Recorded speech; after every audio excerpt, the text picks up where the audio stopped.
Sebuah papan tulisan huruf Latin terpampang di sebuah kawasan pesisir di Kecamatan Tanjung Bumi, Kabupaten Bangkalan. Tulisan itu berbunyi, "Selamat datang di pesarian makam Cimat Said Hussein." Menurut warga sekitar, di makam itu bersemayam jasad seorang ulama sekaligus waliullah besar Madura Barat di masanya, Sayyid Hussein atau Syarif Hussein namanya. Dari nama depan sang wali, jelas kalau beliau bukan merupakan orang asli Madura. Gelar itu umum dimiliki kalangan Sa'adah, yaitu kata jamak bagi para keturunan Rasulullah Sallallahu Alaihi Wasallam melalui Sayyidah Fatimah Az-Zahra. Said Hussein memang pendatang. Beliau dikisahkan berlabuh ke Madura demi kepentingan dakwah, yaitu sebagaimana kebiasaan para Alawi keturunan Sayyidina Hussein bin Fatimah, yakni melanglang buana hijrah dan berdakwah. Informasi kedatangan sang Sayyid ke Madura masih simpang siur mengenai masanya, begitu juga mengenai asal-usul beliau. Warga sekitar dan para pengunjung hanya tahu beliau itu Said Hussein alias Pujuk Sangka. Salah satu sumber yang agak detail menikap sosok Said Hussein ialah catatan berupa buku manakib Pujuk Batu Ampar di Kecamatan Bropo, Kabupaten Pamekasan. Di buku yang bersumber dari Kiai Haji Ja'far Shodiq yang merupakan zuriyah Said Hussein melalui Pujuk Batu Ampar, disebutkan jika Said Hussein adalah putra Sunan Bonang bin Sunan Ampel.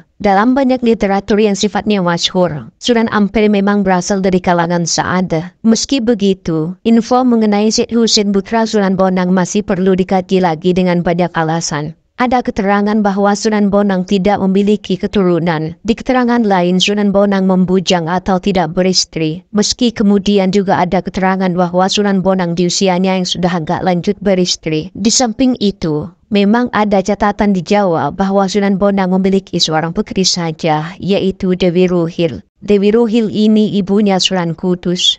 Memang tidak ada keterangan pasti baik lisan maupun tulisan mengenai tahun masa hidup Said Hussein di Madura Barat. Namun, jika diukur dari masa hidup keturunannya di Pamekasan, yaitu Kiai Abu Syamsuddin atau yang dikenal dengan Pujuk Latong bin Kiai Basandia bin Kiai Abdul Mannan bin Said Hussein, kurang bisa diterima. Pasalnya Pujuk Latong diperkirakan hidup di masa pemerintahan Panembahan Mangku Adiningrat di Pamekasan. Mangku Adiningrat memerintah di awal 1800 Masehi hingga 4 Dasawarsa. Sehingga jika diperkirakan Said Hussein hidup di paruh kedua kurun 1600 Masehi atau di awal 1700 Masehi, jadi sangat jauh dengan masa Sunan Bonang, sehingga kemungkinan ada beberapa nama yang hilang antara Said Hussein ke Sunan Bonang.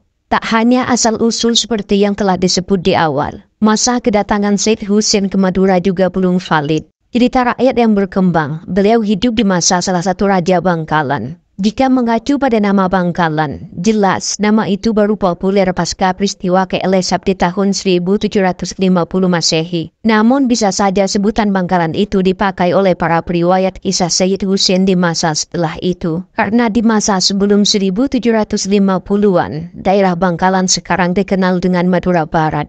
Sekali lagi, kisah detail mengenai Sayyid Hussein terkait dengan penguasa Bangkalan juga disinggung di manakib Pujuk Batu Ampar. Hanya sepertinya tidak sahih.